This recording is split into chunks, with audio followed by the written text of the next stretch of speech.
Now, you've written from a women's perspective, most famously with the character of Paula Spencer for 2 novels. Now, you're not a woman, correct? No, I've never been one. No, not yet, anyway. So how did you prepare yourself to write from this perspective? I don't prepare myself, really. I just start. And it's all about... I find the best way to find the voice, whether it's female, male, or, you know, a big challenge for me now would be a younger voice, is to just get the words on a page and then examine them and accept them and reject them and delete an awful lot and find the subject matter, find an angle. You know, even something as trivial as a kitchen, find an angle that's a woman's angle. And I don't mean in a traditional sense she does the cooking or she fills the fridge or anything like that.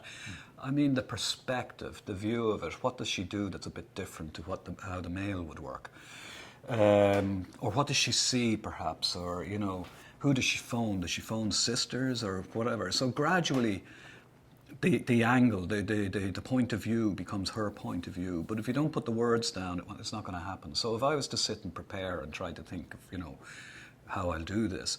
So I think I edged, particularly in the case of the woman who walked into doors, I edged closer to her as a character when I decided I'd write about her school days, for example, and her childhood. And that's when being a girl became a very different experience to growing up a boy, you know. And that's where I began to know her, you know, in the classroom, for example, or as she was, you know, on the verge of puberty, out on the street in the estate she was living in, the things that were acceptable, the words, the slang words, the words of abuse that would have been used, the way she dealt with it with a kind of an angry cheerfulness, so to speak, and a confidence, and then, you know, her memories of her hair and, you know, the things that were important to her back then. Gradually, you know, it became easier to write words on the page and realise that these are the words, these are her words.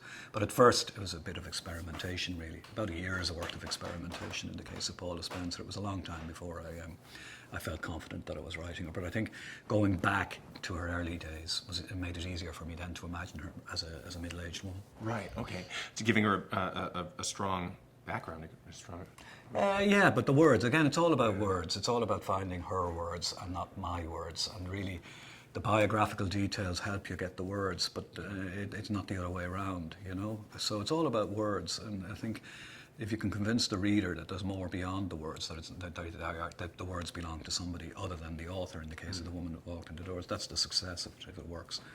Did you talk to anyone? No. No. No. Sure, I've been talking to women all my life. Yeah. So why would I suddenly start talking to them?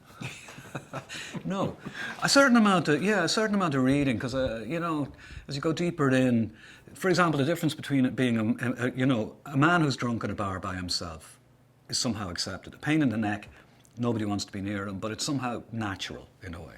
A woman drunk by herself in a bar is still unacceptable, really. And I wanted to, you know, confirm to myself that this wasn't just me being politically correct or whatever, a bit skewed. So I read a bit about women and alcohol. I think there was one good book, and it was before the net as well. So you're talking about reading books or articles, or, you know, it was a bit more.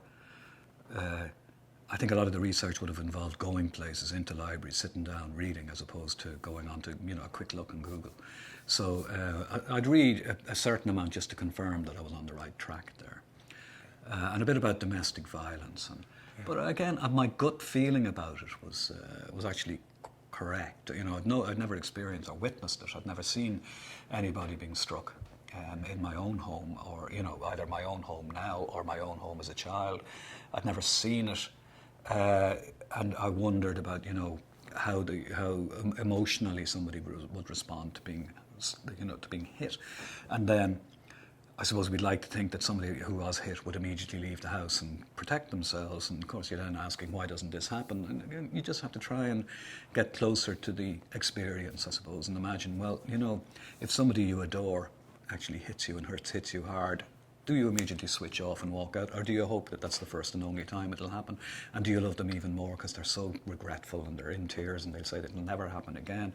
And how long can this go on for? And I began to accept this could go on for a long time. So gradually got to know, but it didn't need any formal research, and I certainly didn't need to ask anybody. And I thought the best way to do it was to finish it and then see how people would respond to what I thought and hoped was the finished book. And what was the response? Wonderful. You know, an organisation called Women's Aid had heard that I was writing on this book, and they offered me any advice or anything that they could do to help. And I said, no, I'll leave. I want it to be fiction. I don't want it to be a well-meant manual on how to survive domestic violence or anything like that. So when I was finished, I got in touch with them again, and they organised a group of, I think it was about 10 women who had been through bad relationships to read the manuscript, and they did. And I went into a room where they were all sitting, and it was nerve-wracking really, because I was wondering, well, if they respond negatively, where do I feel? How will I feel about what I consider the finished book?